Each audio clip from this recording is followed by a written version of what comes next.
game changer is that 5G will use much higher frequency bands than previously thought viable for mobile broadband and other applications. Such millimeter wave signals have physical properties that are both a limitation and a strength.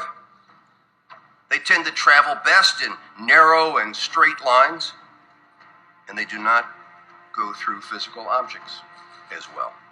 But brilliant engineers have developed new antennas that can aim and amplify signals.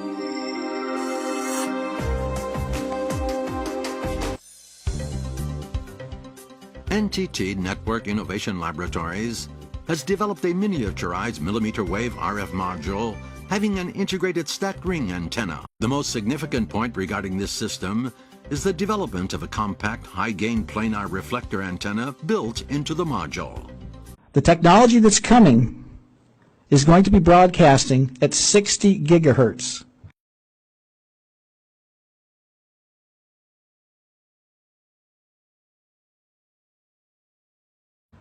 That is the absorption spectrum of oxygen molecules. There are instances where 60 gigahertz systems have been deployed in the United States, and it is a weaponized system.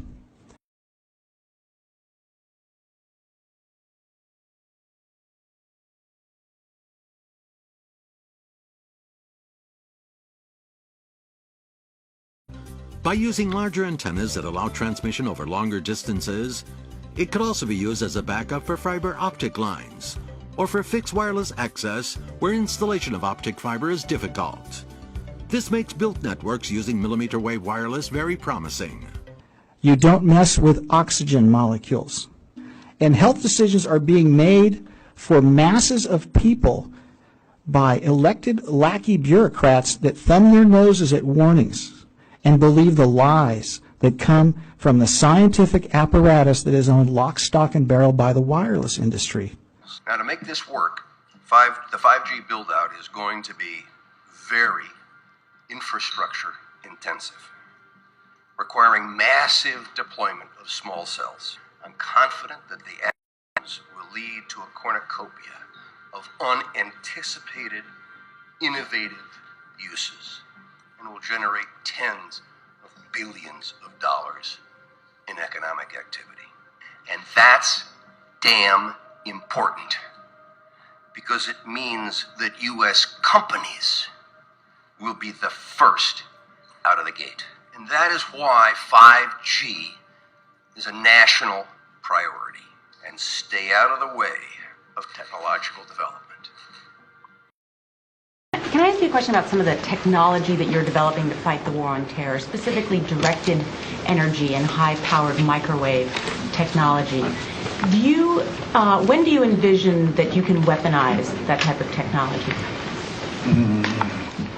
Goodness. It is in, for the most part, the kinds of things you're talking about are in varying early stages. When you invest in research and development and begin a developmental project, you don't have any intention or expectations that one would use it. On the other hand, the real world intervenes from time to time, and you reach in there and take something out that is still in a developmental stage, and you might use it. These service personnel, playing the role of an unruly mob at Georgia's Moody Air Force Base, are about to fall prey to an invisible ray. The hulking panel atop this Humvee is part of what the U.S. military calls the Active Denial System, or ADS. It's designed to incapacitate enemy combatants with an unnerving, non-lethal sensation of intense heat. Watch as the ray silently strikes and scatters the crowd.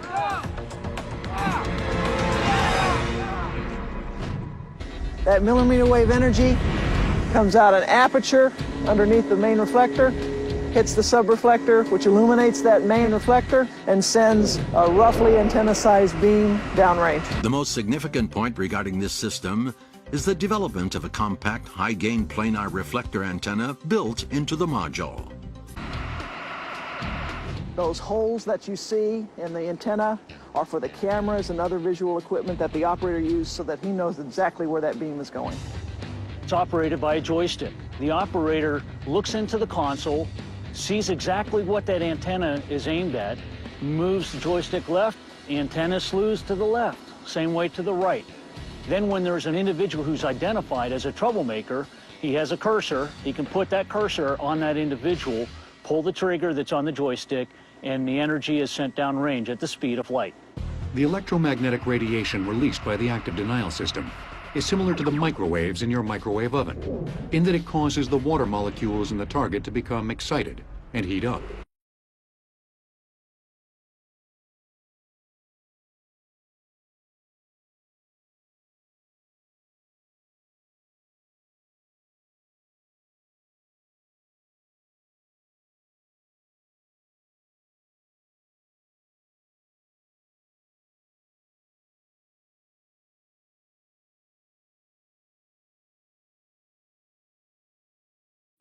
Our exposure, any given person, and all humans are affected by EMFs. Our given exposure has nothing to do with the research that my colleagues are going to cite with the National Toxicology Program. That is an assessment of the risk of one cell phone in the near field, okay? What is our exposure in a day? It's not one cell phone. It's cell phones, it's multiple wireless networks, it's smart meters, it's cell towers. It's this sandwich, and it all adds up. And this is a serious problem for occupational health, public safety, and personal safety. And I feel that it's irresponsible to be even talking about the Internet of Things and rolling out a new untested technology when we're not even measuring what are our current exposures from the current networks. The ADS is designed to heat only the very surface of the skin.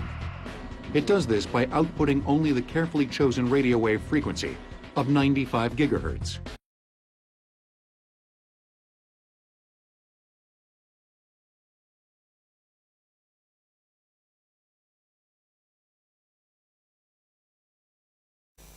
But the sweat duct was an integral part of the mechanism for the absorption of energy, electromagnetic, between 75 to 110 gig.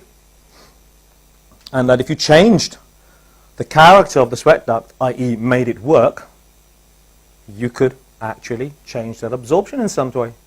And if you could do that, you could then trace how a person is under stress.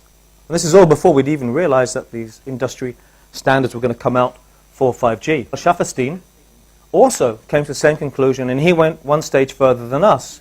He actually looked at SAR rates as well. Now he did this because the American Army had commissioned him to explain why their 94 gigahertz crowd dispersal gun, The active denial system, or ADS, made people run away when the beam touched them. This beam is 2 gigawatts in strength. It's 2 meters across. And if you are unlucky enough to be standing there when it hits you, you feel like your body's on fire. You will run away and you will find out that you're perfectly okay, more or less.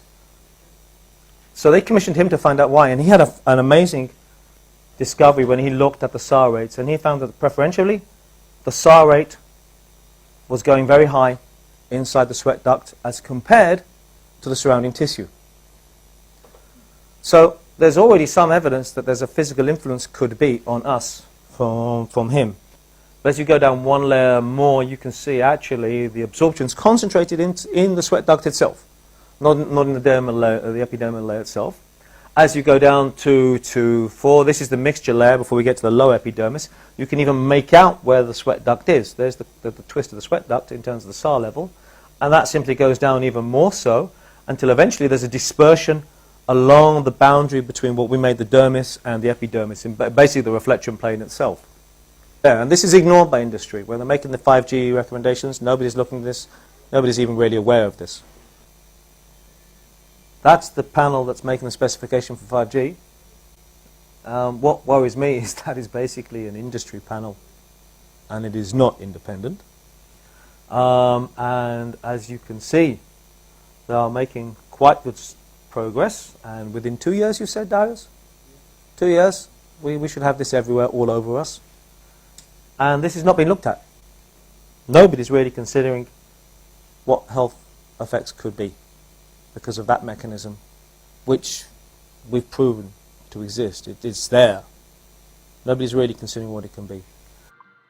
Unlike some countries, We do not believe that we should spend the next couple of years studying what 5G should be or how it should operate. The future has a way of inventing itself. Turning innovators loose is far preferable to expecting committees and regulators to define the future. We won't wait for the standards. We're already seeing the industry gearing up to seize this opportunity. Verizon and AT&T tell us they'll begin deploying 5G trials in 2017, and the first commercial deployments they're talking about are expected in 2020. And we're not done. As part of our July 14 action, we also plan to ask for comments on opening up other high-frequency bands. Many of the high-frequency bands that we will make available for 5G currently have some satellite users, as well as some Defense Department applications, or at least the possibility of future satellite and defense users. This means sharing will be required between satellite and terrestrial wireless, an issue that is especially relevant in the 28 gigahertz band. But if anyone tells you that they know the details of what 5G is going to become, run the other way. If something can be connected, it will be connected. Hundreds of billions of microchips connected in products from pill bottles to plant waterers. We must reject the notion that the 5G future will be the sole provenance of urban areas. The 5G revolution will touch all corners of our country. A lot more antenna siting decisions by local governments, and tightened our shot clock for siting application reviews.